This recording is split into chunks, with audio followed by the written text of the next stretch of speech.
अभी नेक्स्ट कड़ी में हमारे साथ नेक्स्ट स्पीकर होंगे एडवोकेट देवेंद्र टाइगर जी। और उनके लिए मैंने पहले ही बताया था कि ही हैज स्पॉन्सर्ड जो मोमेंटोज है, that are the money sponsored by the Devendra Tiger ji. So I think कि give a great applause and welcome Devendra Tiger sir.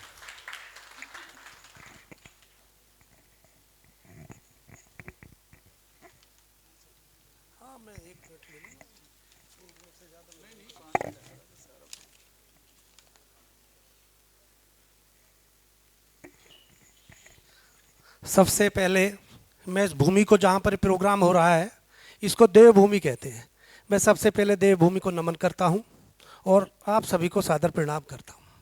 सादर मंच सभागार में उपस्थित retired DSP, DCP Shri Awana ji, Sardana ji, Shri Balbir ji, Shri R K Inquilabi जी, नीतू जी, विजय जी, यशवीर भाटी जी, तन्वी भाटी, खड़क सिंह चौहान जी चले गए हैं।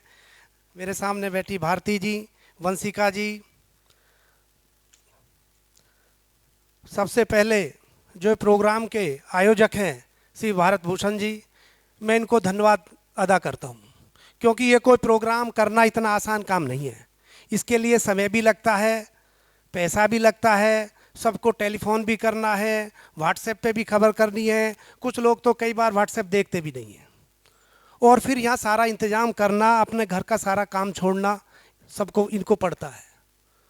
यहाँ पे हमारी महिला अधिवक्ता साथी बहन सब आई हैं, इनका मैं धन्यवाद अदा करता हूँ, क्योंकि हम लोग तो ज़्यादातर आ ही जाते हैं, लेकिन घर वाले लड़कियों को बहुत कम भेजते हैं।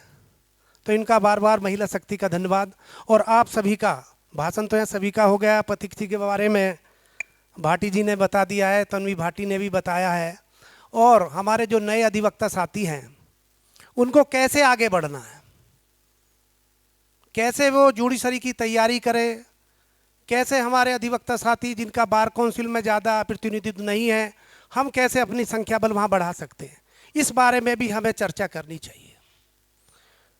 पथिक जी के बारे में नो डाउट है कि मैं उनसे बड़ा किसी को नहीं मानता हूँ। वो एक विचार है, एक पद्धति है। ना कुछ होते हुए भी उन्होंने इतना संघर्ष किया, तो हम क्यों नहीं संघर्ष कर सकते।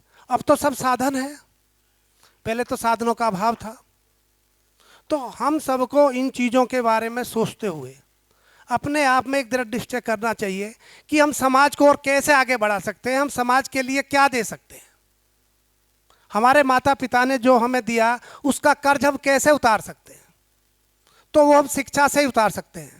शिक्षा से ही समाज का उद्धार हो सकता है, बिना शिक्षा के कुछ नहीं हो सकता।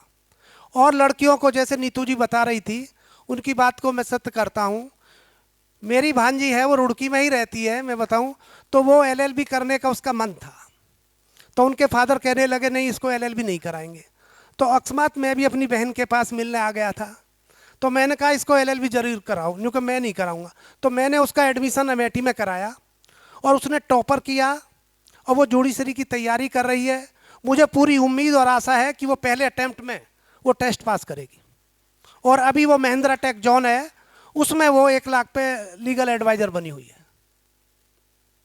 तो मेरा आप सभी से ये अनुरोध है कि हम एक तो आपस में ज़्यादा से ज़्यादा अधिवक्ताओं को जोड़ें, यहाँ पर उनकी संख्या बढ़े, आगे से अपने बच्चों को भी लाएं, जो लॉ कर रहे हैं उन्हें भी जोड़ें। वो जब आएंगे तो सीखेंगे कि यहाँ पे कैसे विचार हैं, क्या यहाँ प्रोग्राम होता है, उससे उनका एक मनोबल बढ़ता है। और हम चाहेंगे जो प्रोग्राम है, अभी तो भारत भूषण जी कह रहे थे कि जम्मू में होगा, अगर जम्मू में जब हो जाए तो उसके बाद हम ग्रेटर नोएडा में करेंगे, तो एक मौका हमें भी देना। इसी बात के साथ मैं अपनी वारी को विराम देता हूँ। जय हिंद, जय गुजर समाज।